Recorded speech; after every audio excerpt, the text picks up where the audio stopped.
porque a discussão não era sobre liberdade de expressão.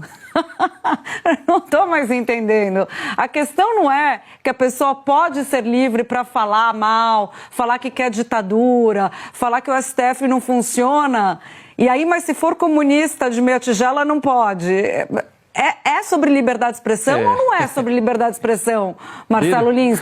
Pelo jeito, não é sobre liberdade de expressão. O que a gente sempre desconfiou, inclusive. Exatamente. É sobre pensar como eu penso. Exatamente, só vale liberdade de expressão se você defender exatamente aquilo que eu defenda. É isso que o deputado Nicolas está dizendo, né?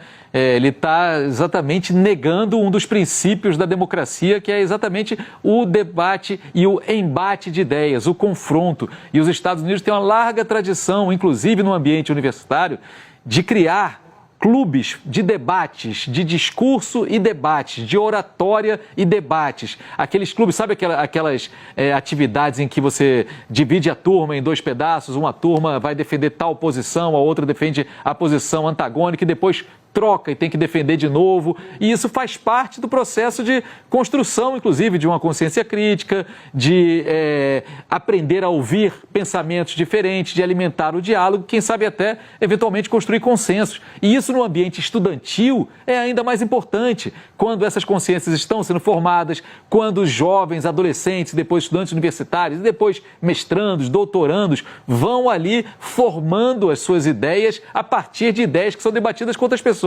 Se você impede que isso aconteça, se você olha a rede social e tiver qualquer coisa que te desagrada ali e aquele não serve, você está impedindo o diálogo, impedindo o debate. É uma gigantesca hipocrisia essa e é uma vergonha um parlamentar brasileiro ficar defendendo que se avalie com lupa a rede social de jovens estudantes que estão indo para os Estados Unidos, que poderiam contribuir para aquela sociedade também, contribuir para o seu próprio crescimento, voltarem para o Brasil também com uma formação feita lá fora, instituições que eles escolheram também, beira o ridículo quase isso, né? E sim, está certíssimo, não tem nada a ver com liberdade de expressão, é uma grande hipocrisia, tem a ver em querer direcionar o pensamento e só aceitar aquele pensamento que está sintonizado com quem está mandando naquele momento.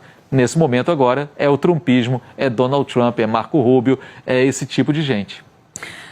Otávio, ficou evidente, como a gente estava dizendo, que não é sobre liberdade de expressão, caíram as máscaras, né? Agora ficou claro que é sobre pensar como eu penso.